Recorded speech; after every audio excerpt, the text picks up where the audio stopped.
করে আমি নিজের মতো লিখে নিয়ে আসছি এরকম না। হ্যাঁ, কিতাবে যা আছে আমি উঠায় নিয়ে আসছি, এইগুলা নিয়ে আলোচনা করব।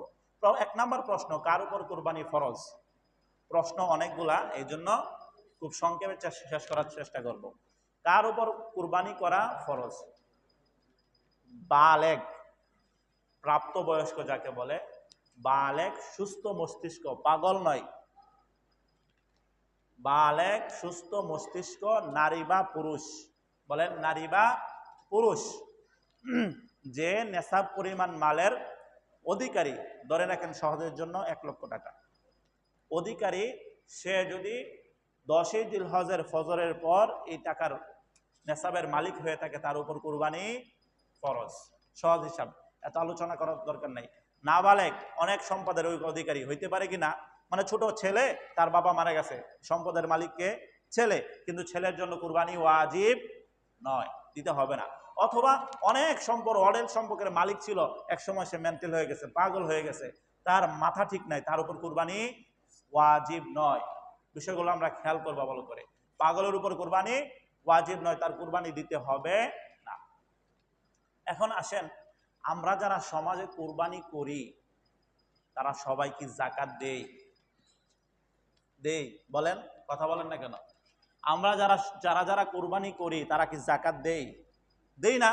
অথচ কুরবানির নেশাব, যাকাতের নেশাব একই নেশাব, পার্থক্য শুধু 1 বছর, হাওলানা হাউল, মানে 1 বছর অতিক্রম হতে হবে। কিন্তু দেখেন, ওই জিনিসটা আমাদের সামনে স্পষ্ট না থাকার কারণে, বিষয়গুলো আমাদের দৃশ্যমান না থাকার কারণে, দুনিয়াবি কোনো ফায়দা না থাকার কারণে যাকাতের মধ্যে, যদিও আল্লাহ রাসূল বলছেন যে যাকাত দিলে সম্পদ বাড়বে, কিন্তু আমরা চোখে দেখি না বিদায় আমাদের মনে এটা মানে না, আমরা যাকাত দেই না। অথচ কুরবানির সময় আমরা ওই লোকগুলো আবার কুরবানি দিচ্ছে। আবার এরকম না বিষয় তার উপর ওয়াজিব ছিল না, ওয়াজিব তারপরেই দিচ্ছে। তাহলে খেয়াল করে দেখেন, যাকাতের বিষয়ে আমরা কত বড় গাফেল। গাফেল কিনা? আপনি কুরবানি দিচ্ছেন, আপনার উপর ওয়াজিব বিদায় তো দিচ্ছেন, কিন্তু আপনার উপর তো যাকাতটা ফরজ ছিল, যাকাত তো দেন নাই। আমি বোঝানোর চেষ্টা করছি, যারা এখন কুরবানি দিচ্ছেন তারা প্রত্যেকেই আগামী বছর যাকাতও দিতে হবে। যদি না দেন তাহলে গুনাহগার হবেন। বিষয়টা ক্লিয়ার? সুন্নাতা আবিকুম ইব্রাহিম, এটা হচ্ছে ইব্রাহিম আলাইহিস সালাতু ওয়াস সালামের সুন্নত। আমাদের উপর ওয়াজিব কুরবানি দেওয়া, আর যাকাত দেওয়া ফরজ। যাকাত দেওয়া ফরজ। আমি কুরবানিকে ছোট করছি না, কুরবানির ফজিলত অনেক, মর্যাদা অনেক। হ্যাঁ, আল্লাহ রাব্বুল আলামিন সরাসরি কোরআনে নিয়ে যাবে, ফাসাল্লি লিরাব্বিকা ওয়ানহার, তোমরা কুরবানি করো। আমি বোঝাতে চাচ্ছি, যারা কুরবানি দেন তারা যাকাতও দিয়েন, যদি না দেন গুনাহগার হবেন। প্রশ্ন, দরিদ্র ব্যক্তির কুরবানির হুকুম কি? যার উপর নেশাবের মালিক না, সে কুরবানি দিবে কি না? তার উপর কুরবানি দেওয়া ওয়াজিব না, সে যদি কুরবানি না দেয় তাহলে তার উপর গুনাহ হবে না। ধরে রাখেন 1 লক্ষ টাকার মালিক না, তারপরও সে যদি কুরবানি না দেয় গুনাহ হবে? হবে না। কিন্তু সে যদি কুরবানির নিয়তে পশু ক্রয় করে তাহলে তার উপর কুরবানি দেওয়া ওয়াজিব হয়ে যাবে, নিজের উপর নিজে চাপায়া নিল। বিষয়টা ক্লিয়ার? দরিদ্র ব্যক্তির জন্য কুরবানি দেওয়া ওয়াজিব না, যদি দেয় আদায় হয়ে যাবে, সওয়াবের অধিকারী হবে। আরো এই প্রসঙ্গে আরো আলোচনা আছে শাখাগত, এগুলো ইনশাআল্লাহ সামনে আসলে বলবো। নির্ধারিত দিনে কুরবানি না করতে পারলে কি করণীয়? নির্ধারিত দিন বলতে 10ই জিলহজ, 11ই জিলহজ, 12ই জিলহজের সূর্যাস্তের আগে। 12ই জিলহজের এই বছরে যদি ধরেন তাহলে সোমবার সূর্যাস্তের আগে, সোমবার, ঈদ যদি শনিবার হয়, আগামীকাল ঈদ, তাহলে সূর্যাস্তর আগে, সোমবার সূর্যাস্তর আগে কুরবানি দেওয়ার অবকাশ আছে। উত্তম হচ্ছে প্রথম দিন কুরবানি করা। এই ঘড়িটা কি নষ্ট? আমার তো পরে পেস লাগবে, মানে সময় যদি মিল না করতে পারি।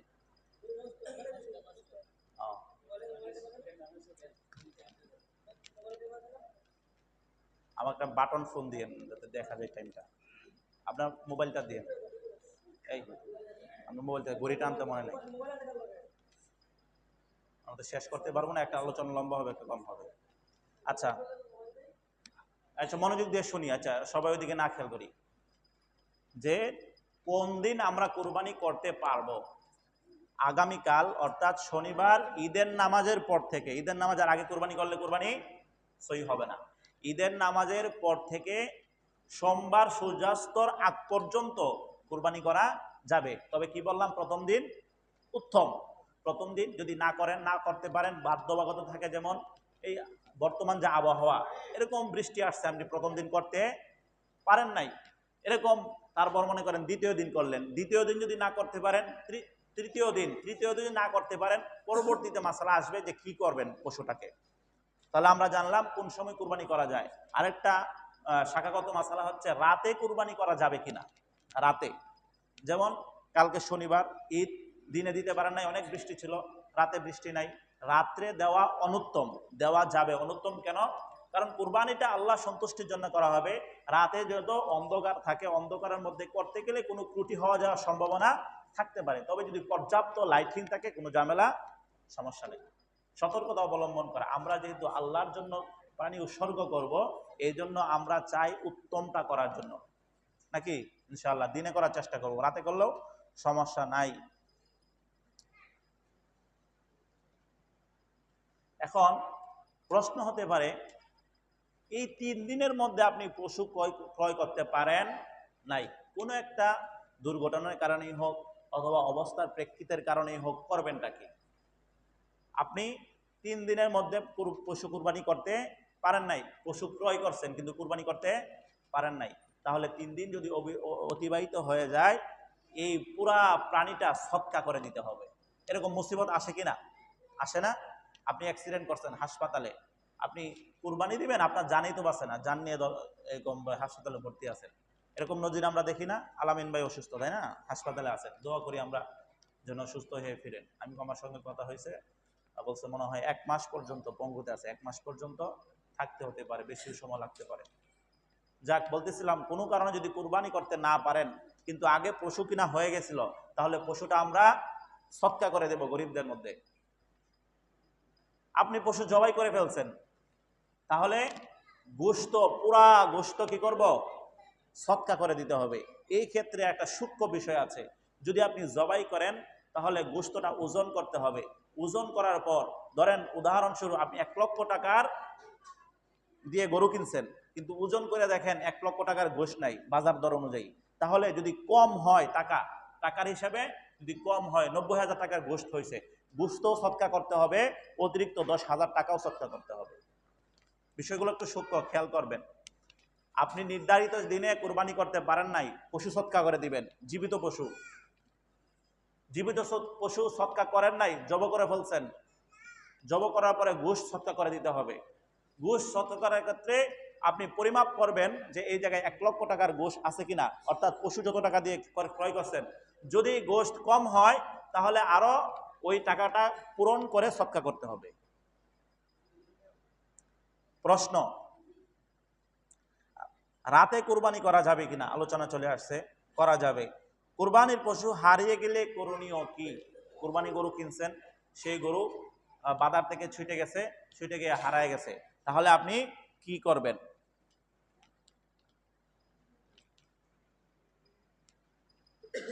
কুরবানি গরু ক্রয় করার পরে অনেক সময় হারায় যায় কিনা, ধরে রাখতে পারে না, দৌড় দেয়। ওই দিন আড়াই হাজার দেখলাম, একটা গরু অনেক স্পিডে দৌড়তেছে, আমরা গাড়ি দিয়ে আসতেছি, গরু অনেক আগে চলে গেছে, মালিক মনে হয় 1 কিলোমিটার পিছনে। ওই গরু হারায়ও যাওয়ার সম্ভাবনা থাকতে পারে, অথবা চুরি নিয়ে গেছে। চুরি হয় কিনা, আমাদের এলাকায় 3টা গরু চুরি হয়েছে কুরবানির 3-4 দিন আগে, 3টা গরু চুরি হয়ে গেছে। কুরবানি গরু কেনার পরে আপনার কি হয়ে গেল? হারিয়ে গেল। এখন যদি আপনি ধনী হন, অর্থাৎ যাকাত, এই কুরবানি আপনার উপর ওয়াজিব হয়ে থাকে, তাহলে আরেকটা পশু ক্রয় করে কুরবানি দিতে হবে। প্রকান্তরে আপনি আরেকটা পশু কেনার পরে যে চুরি করছিল, সেই চুরি যাওয়ার গরুটা আবার ফিরে পাইছেন, অথবা হারাইয়া যাওয়া গরুটা ফিরে পাইছেন। এখন 2টা গরু হইল কিনা কুরবানির জন্য? এখন যদি ধনী হয় সে, তাহলে সে চাইলে যে 2টার যে কোনো একটা কুরবানি করতে পারবে, আরেকটা রেখে দিতে পারবে।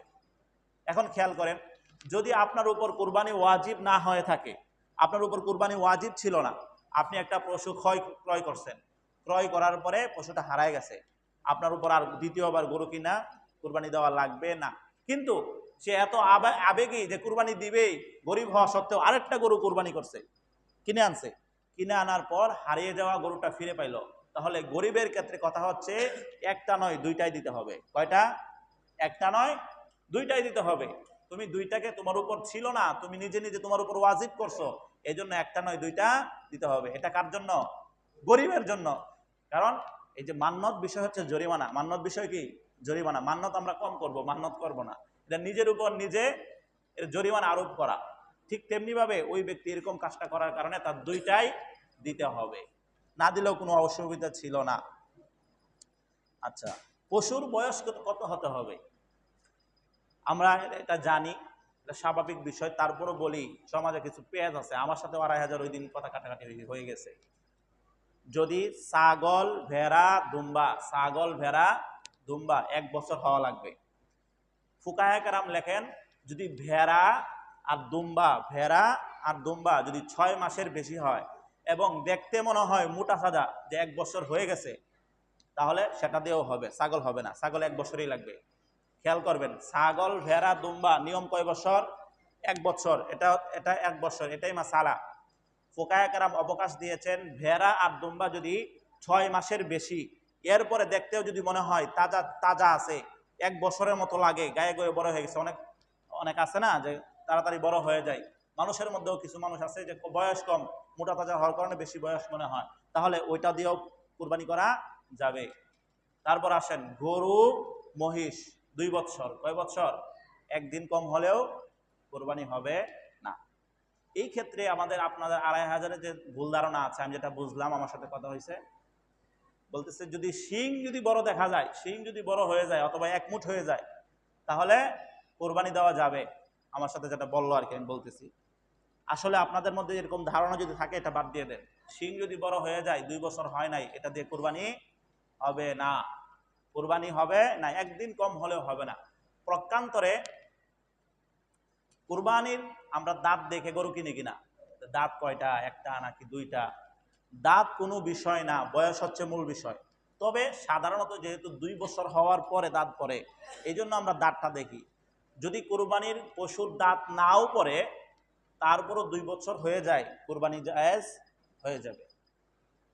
কুরবানির যে ব্যাপারী অথবা যে মালিক গৃহস্থ, সে যদি বলে 2 বছর হয়ে গেছে, আপনি দেখাও বুঝলেন যে 2 বছর হইতে পারে, আপনার একটা বিবেক আছে, ধারণা আছে, এরপরে যদি 2 বছর নাও হয়, মানে নাও হয় কোন সময় বুঝবেন? কিয়ামতের ময়দানে যখন ধরা খাইবেন, তখন এর জন্য আপনি দায়ী থাকবেন না, যে বিক্রি করছে, যে মিথ্যা বলছে, সে ধরা খাবে, আপনার কুরবানি হয়ে যাবে। এই জন্য সতর্কতা হচ্ছে, যখন পশু ক্রয় করবেন তখন জিজ্ঞাসা করবেন ব্যাপারীকে, সত্যি করে বলো, দেখা বলো। আর একটা হচ্ছে দেখতেই মনে হয় ছোট, আপনারও বুঝে হয়েছে না 2 বছর হয়েছে, এটা আবার নিলে আপনিও ধরা খাইবেন। ঠিক আছে? যদি দাঁত না পড়ে, দাঁত ওঠে নাই, তাকে ভালো করে জিজ্ঞাসা করবেন, দেখেন আপনি গয়লার কিনা, হ্যাঁ, ভালো করে বুঝে বলবেন কুরবানি দিব। হ্যাঁ, যদি না 2 বছর হয়েছে, তাহলে আপনি নির্দ্বিধায় কিনে আনতে পারবেন, কোনো সমস্যা নাই। তাহলে 2 বছর হওয়া জরুরি, দাঁত 2টা না 3টা এগুলো জরুরি না। উটের ক্ষেত্রে 5 বছর, উটের কাছে 5 বছর পূর্ণ হওয়া লাগে, যেহেতু আমাদের উট নাই এই জন্য আলোচনাও নাই। পশু নর মাদি, অর্থাৎ ছাগল ছাগি, গাভী ষাঁড়, তারপর বকন, অর্থাৎ যে পশু পুরুষ পশু কুরবানি করা যায়, সেই পশুর নারীটাও জায়েজ। গাভী দ্বারাও আপনি কুরবানি করতে পারবেন, ছাগি দ্বারাও কুরবানি করতে, ছাগি বুঝেন তো, ছাগলের মধ্যে যেটা মেয়েটা মহিলা, যে পশুর পুরুষ দিয়ে কুরবানি করা যায়, সে পশুর নারী দিয়েও কুরবানি করা যায়, নর আর মাদি যেটাকে বলে। এরকম অনেকে আমরা আছি সমাজে, যারা গাই কিনে নিয়ে আসে, গাভী কিনে নিয়ে আসে, তাদেরকে একটু অন্য চোখে দেখি, দেখার সুযোগ নাই। কোরবানির জায়েজ আল্লাহ জায়েজ করছেন, আপনি ভিন্ন চোখে দেখবেন কেন? একজনের বাজেট সামর্থ্য ভিন্ন রকম হতে পারে, এগুলা কোনো লজ্জার বিষয় না, আপনার সামর্থ্য অনুযায়ী আপনি গাভী কুরবানি করতে পারবেন। এরপরে গোশত বন্টন, গোশত বন্টন কয় ভাগে করবেন? গোশত বন্টনের ক্ষেত্রে 2টা কথা। একটা হচ্ছে আপনারা যারা শরিকানা কুরবানি করবেন, তারা গোশত বন্টনের ক্ষেত্রে বাটকারা দিয়ে, পাল্লা দিয়ে মেপে মেপে, এখন তো ডিজিটাল পাল্লা আছে, পাল্লা দিয়ে মেপে মেপে সমপরিমাণ বন্টন করতে হবে। যে বিষয়গুলোতে তারা প্রাপ্য আছে, সকলকে নিয়ে মেপে মেপে বন্টন করতে হবে, অনুমান করে বন্টন করলে সহি হবে না। কারো মনে যদি খুসখুসানি থাকে তাহলে কোরবানির মধ্যে সমস্যা হয়ে যাবে। এই জন্য বাটকারা দিয়ে মেপে মেপে যত ছোট জিনিসই হোক না কেন শেষ পর্যন্ত মনে করেন ভাগ করার পরে 3টা গোশত আছে, তাহলে 3টাই ভাগ করে দেন, মাইপা দেন, যেন কারোর মধ্যে খুসখুসি না থাকে যে আমার মনে আড্ডি বেশি গেল কিনা।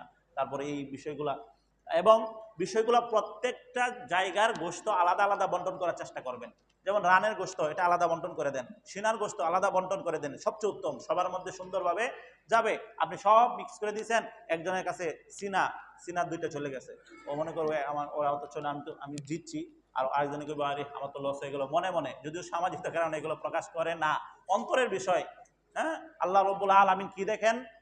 অন্তরের বিষয়। এনালুহু তাকওয়া মিনকুম, কার তাকওয়া বেশি, অন্তরের বিষয়।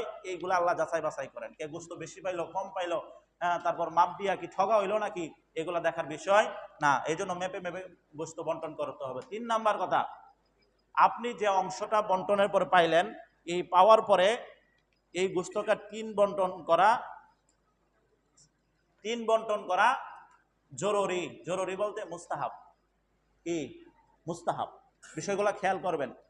আপনার বন্টনে যতটুকু গোশত হবে আপনার পশু কুরবানি থেকে 3 বন্টন করা মুস্তাহাব। 1 বন্টন গরিবদের জন্য, আরেক বন্টন আত্মীয় স্বজনের জন্য, আরেক বন্টন নিজের জন্য। কথা হচ্ছে কেউ যদি পুরা অংশটা নিজে একাই খায়, একটু কাউকে দেয় নাই, সে যেন বখিলি করলো, কৃপণতা করলো, গুনাহগার হবে না, তার এই জন্য আল্লাহ ধরবো না। তবে তুমি যে উদ্দেশ্যে করছো সেই উদ্দেশ্যটা সঠিকভাবে যথাযথ পালন হয় নাই। বিষয়টা ক্লিয়ার? কেউ যদি তার কুরবানির গোশত পুরাটা সে খায় লাইছে, তাকে পাকড়াও করা হবে না। তবে মুস্তাহাব হচ্ছে 3 বন্টন করে গরিবদেরকে নিয়ে 1 বন্টন, আরেক বন্টন আত্মীয় স্বজন, আরেক বন্টন নিজের জন্য রাখা। এই 3 বন্টন করবেন। এবং সমাজ ভিত্তিক যে বন্টন আছে, আপনাদের কি সমাজ ভিত্তিক? আমাদের দিকে সমাজ ভিত্তিক না, প্রত্যেকের পশু জায়গায় জায়গায় কুরবানি করে সে নিজেরা বন্টন করে নেবে। এটা হচ্ছে আমার দৃষ্টিতে ভালো। কারণ কি, যদিও বলা আছে 3 বন্টন করবেন, এটা মুস্তাহাব আমল, কিন্তু নিজেও তো পুরাটা খাইতে পারে কি না? খাইলে গুনাহ হবে? গুনাহ হবে না। এখন আপনি সমাজ ভিত্তিক করানো সবাই একসঙ্গে আনছেন, অনেকে আছে জোর করে নিতে হয়, তার মন চায় না যে আমি 3 ভাগের 1 ভাগ দিয়ে দেই, তারপরেও তার 1 ভাগ দিতে হয় সমাজের খাতিরে, কিন্তু তার মনের মধ্যে একটা সন্দেহ আছে কিনা। এই জন্য আমার খেয়াল আলাদা আলাদা করা। আপনাদের সমাজ বন্টন আছে, এটা আপনারা যদি ভালো মনে করেন, কারোর মধ্যে যদি এই সমস্যাটা না থাকে তাহলে করতে পারেন। আর আমার খেয়াল এটা না হলেই ভালো হয়। আপনারা সমাজের একটা বৈশা সিদ্ধান্ত করবেন কি করা যায়। তবে এই সমাজে একসঙ্গে করলে বিশৃঙ্খলা অনেক বিষয় সুবিধা হইতে পারে, এটা হচ্ছে ভিন্ন বিষয়। যাক, এরপরে সমাজ ভিত্তিক হওয়ার পরে যখন 3 বন্টনের 1 বন্টন আসবেন, এই 3 বন্টনের 1 বন্টন যারা কুরবানি দেয় নাই তাদের মধ্যে সমান ভাগে ভাগ করে দিতে হবে। কারো সঙ্গে আপনার পারিবারিক সম্পর্ক খারাপ, এই জন্য তাকে দিবেন না। কেউ মসজিদে চাঁদা দেয় না, এই জন্য তাকে পুরো গোশত দিবেন না। বিষয়টা এরকম যেন না হয়। অনেক জায়গায় হয় এরকম যে সে মসজিদে টাকা দিতে চাইলে টাকা দিতে চায় না, তাহলে গোশত দিব না, এটা করেন না। তাহলে তো আপনিও তার মতো হয়ে গেলেন। আপনি কার মতো হয়ে গেলেন? সে দিতে চায় না, আপনিও দেন না।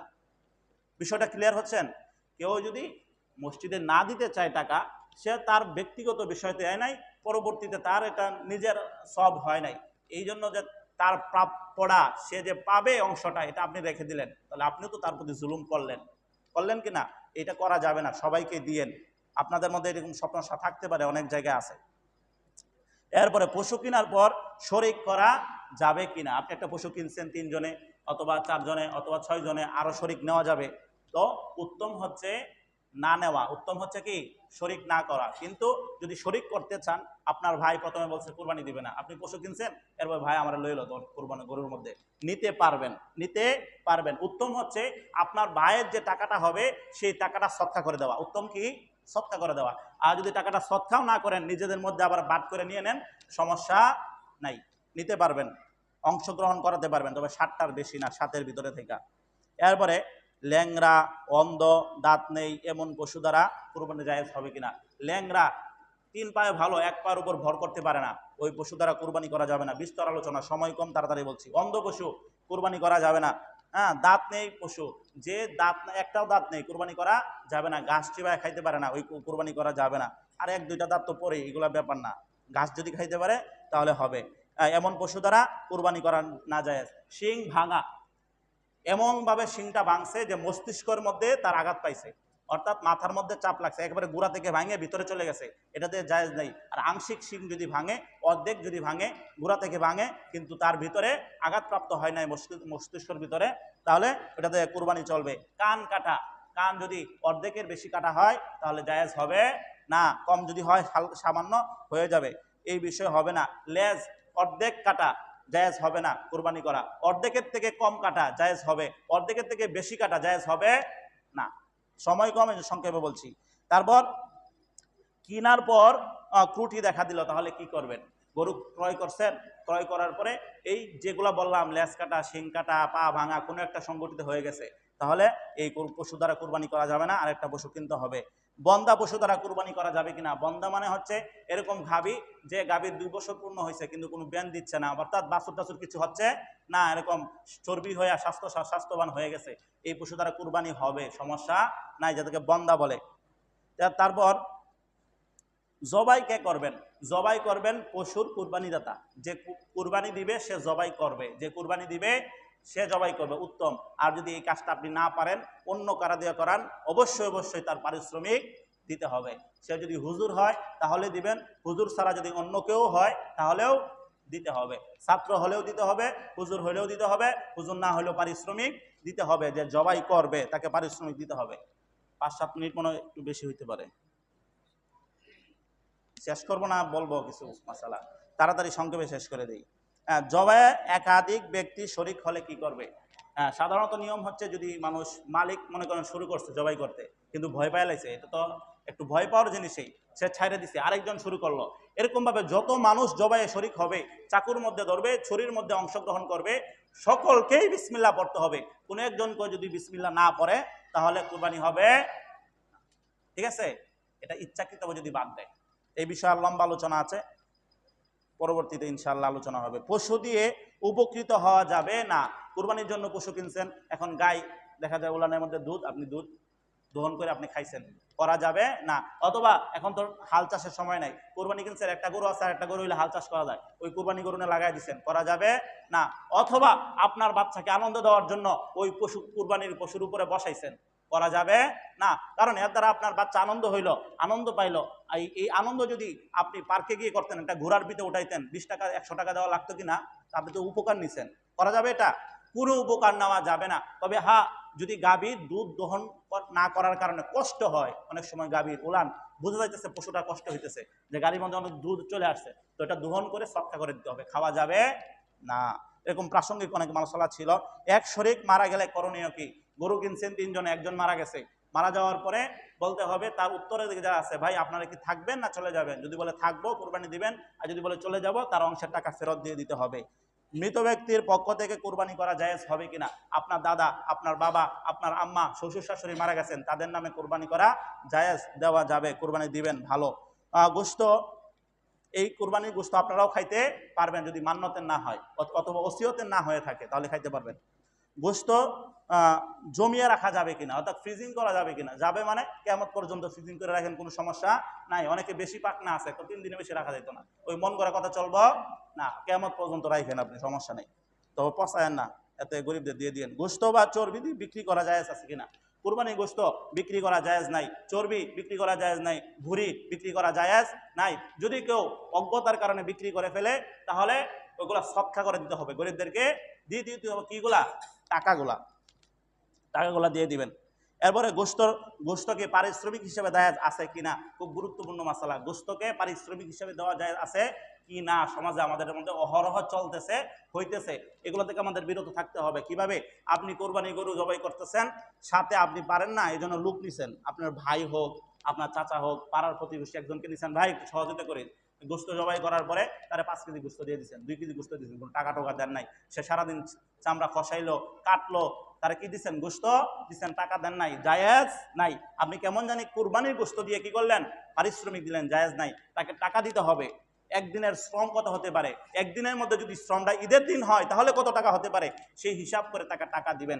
এরপরে ঈদের দিন চলে গেছে, আপনার প্রতিবেশী হিসাবে, আপনার ভাই হিসাবে, আত্মীয় হিসাবে আপনি যত পারেন গোশত দেন, সমস্যা নাই। অনেক সময় এরকম হয়, আপনার আপন ভাই কাজ করছে, চায় লজ্জায় টাকা টোকা চায় নাই, সে গরিব মানুষ, কোরবানি দেয় নাই, আপনি টাকাও দিলেন না, কিছু গোশত দিয়ে বিদায় করে দিচ্ছেন, করা যাবে না, জায়েজ নাই। এরপরে কথা হচ্ছে নাড়াচাড়া করার আগ পর্যন্ত, অর্থাৎ প্রাণীর দম না যাওয়া আগে কেউ যেন কষাই তার গায়ে ছুরি না লাগায়, চামড়া কষানো না লাগায়। হাদিসে আসছে যত সহজে তাকে কুরবানি করা যায়। একটা পশু আপনার জন্য, আপনার সবের জন্য তার জীবনটা পর্যন্ত দিয়ে দিল, আর ওটা আপনি 1 মিনিট সহ্য করতে পারলেন না, চামড়া কষানো শুরু করে দিলেন। ঢাকা শহর বেশি হয়, কারণ কষায় 4-5টা গরু নেই, এটা তাড়াতাড়ি করে আরেকটা যাইতে হইব। এই কাজটা কেউ করতে দিয়েন না, ঠিক আছে? দম যাওয়ার পরে এরপর চামড়া কষাবেন, এটা করাবেন না, করা যাবে না। অমুসলিমদেরকে গোশত দেওয়া যাবে কিনা, হিন্দু বৌদ্ধ খ্রিস্টান তাদেরকে গোশত দেওয়া যাবে কিনা, কুরবানির দেওয়া যাবে, পারলে দিবেন, সমস্যা নাই। যদিও আমাদের প্রতিবেশী হিন্দু আছে, দিলে আরো রাগ করবে, তাদেরকে দিয়েন না। আর যারা খ্রিস্টান ও হিন্দু, এই হিন্দুদের মধ্যে যারা ধর্ম পালন না করে, আমাদের মধ্যে বলেন অনেক আছে না শুকুরের গোশত খায়, খায় কিনা? আরে আছে, অভাব নাই, অনেকে আছে শুকুরের গোশত খায়। ওই এই ইন্ডিয়াতে বসে বসে তসলিমা নাসরিন ফেসবুকে স্ট্যাটাস দেয় যে শুকুরের গোশত খাইতেছি, শুকুরের গোশত খাইতেছি। সে মুসলমানের বাচ্চা, যদি মুসলমান নাই, এরকম আরো মুসলমান আছেন, নামদারি মুসলমান, যারা জায়েজ নাই বিষয়গুলো খায়। কাকরা আমাদের মাযহাবে জায়েজ নাই, কিন্তু মুসলমানের বাচ্চারা কি কয়, খায়, যদিও একটু শীতলতা আছে অন্য মাযহাবে জায়েজ হওয়ার কারণে।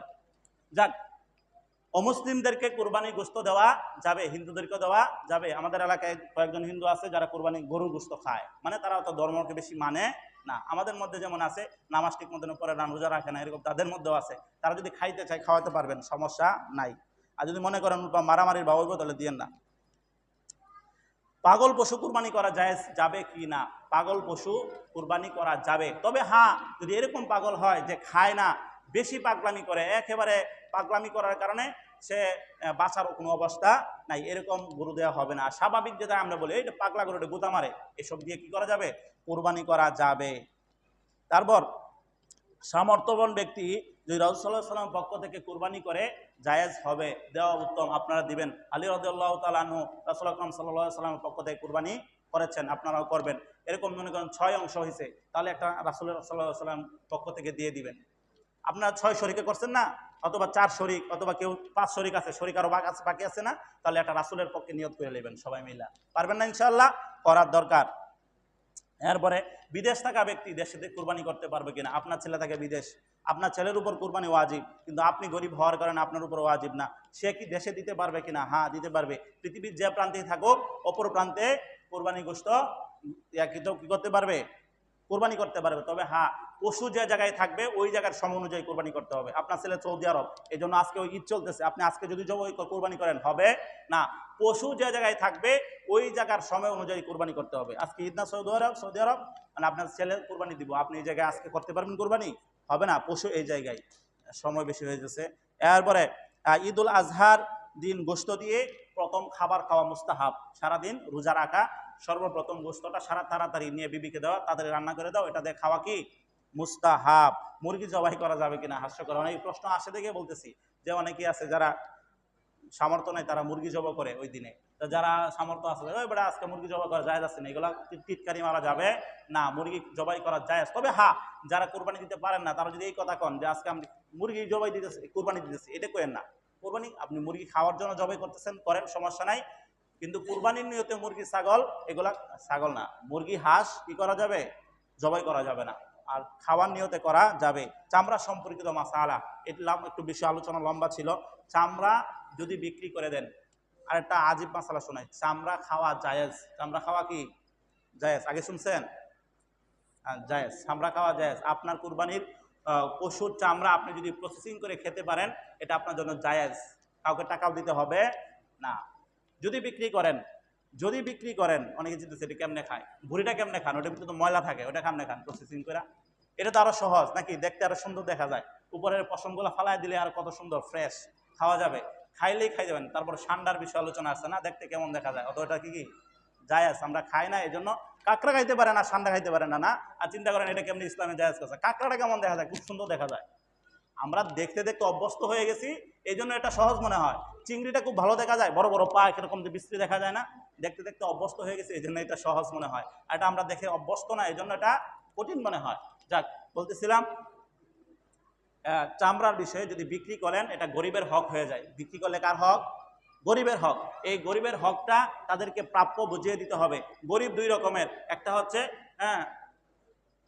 আবেদ গরিব, আর একটা হচ্ছে আবেদ গরিব না, মানে সে নামাজ রোজা কিচ্ছু পড়ে না, তাকে দিলেও আদায় হয়ে যাবে। আরেকটা হচ্ছে যে নামাজ পড়ে, রোজা রাখে, কালাম পড়ে, দিনের শিক্ষা শিখে, তাকে দিলে ডাবল ফায়দা হবে। তাকে দিলে কি হবে? ডাবল ফায়দা হবে। একজনে বিড়ি খায়, আপনি তারা কোরবানি চাকার 100 টাকা দিচ্ছেন, ও যায় আজকে সিগারেট খাইবো, আজকে কি খাইবো? সিগারেট খাইবো। আর একটা ছাত্র কি করে মাদ্রাসায় পড়ে, সে ডাল দিয়ে খায়, আপনি ওই টাকাটা দেওয়ার কারণে সে সবজি দিয়ে খেতে পারবে, মুরগি দিয়ে খেতে পারবে। এখন বলেন যে বিড়ি থেকে সিগারেটে উন্নত হলো, আর যে ডাল থেকে মুরগিতে গেল, কোনটা ভালো? সহজে বলার চেষ্টা করতেছি। অর্থাৎ আপনারা যদি মাদ্রাসায় চামড়াটা দেন, দুইটা ফায়দা। এলেমটা ঠিকই রাখলেন, মাদ্রাসায় যে ছাত্ররা পড়লো সৎকায় জারিয়া হিসেবে থাকলো, আপনার টাকা খেয়া ছাত্র পড়লো, এই ছাত্র আরো ছাত্র শিক্ষা দিবে, ও ছাত্র আরো ছাত্রকে শিক্ষা দিবে, এভাবে পরম্পরায় কিয়ামত পর্যন্ত এর সব জারি থাকবে। এই জন্য বিনীত অনুরোধ, আপনাদের এই চামড়াটা, আপনাদের চামড়া না, পশুর চামড়া, বলবেন না, পশুর চামড়াটা আপনারা মাদ্রাসায় দিয়ে দিবেন। এখন কোন মাদ্রাসায় দিবেন? আপনাদের যে জায়গায় খুশি, আপনাদের নিজেদের মাদ্রাসা দেন, পার্শ্ববর্তী মাদ্রাসা দেন, তবে কোনো ভাগাভাগি দলাদলির দরকার নাই। এই জায়গায় সমস্যা, এটা আপনার যে জায়গায় ভালো লাগে দিলেন। হ্যাঁ, এই জায়গায় যাওগড়া আপনাদের কাছে প্রতিবেশী হিসেবে যাওগড়া পায়। আবার নামের যদি খেয়াল করেন, আপনারা যদি কামরাঞ্চল পরিচয় দেন, তাহলে আমি যে জায়গায় থাকি দাসপাড়া কবরস্থান মাদ্রাসা, এই জায়গায় দিতে হয়। এখন আমি বলবো আপনারা বাটবাটারও করে আপনার যার জন্য ভালো লাগে মিল করে দিয়ে দিন, দুই জায়গায় দিন। কেউ যদি বিনার্থ দিতে চান দিয়েন, সমস্যা নাই। তবে আমার অনুরোধ, মাদ্রাসায় দিয়েন। প্রশ্ন, হুজুর আমাদের তো আত্মীয় স্বজন আছে গরিব, তাদেরকে কিছু টাকা দিলে, ভাই একটা চামড়ার দাম কত? আপনি যদি বিক্রি করেন 300-400 টাকা বিক্রি করতে পারবেন। মাদ্রাসাওয়ালারা অনেকগুলো চামড়া নিয়ে ঢাকা গিয়ে বিক্রি করে, এই জন্য 700-800 টাকা রেট পায়। এই জন্য আপনি 300 টাকা বিক্রি করলেন, আপনি 3 লাখ টাকা দিয়ে কুরবানি দিলেন, আর 300 টাকা আপনার পকেট থেকে দেন না, আপনার গরিবদেরকে দেওয়া যায় নাকি? এরকম প্রশ্ন যদি থাকে, তারপরে যদি বেশি আপত্তি থাকে, তাহলে চামড়াটা বিক্রি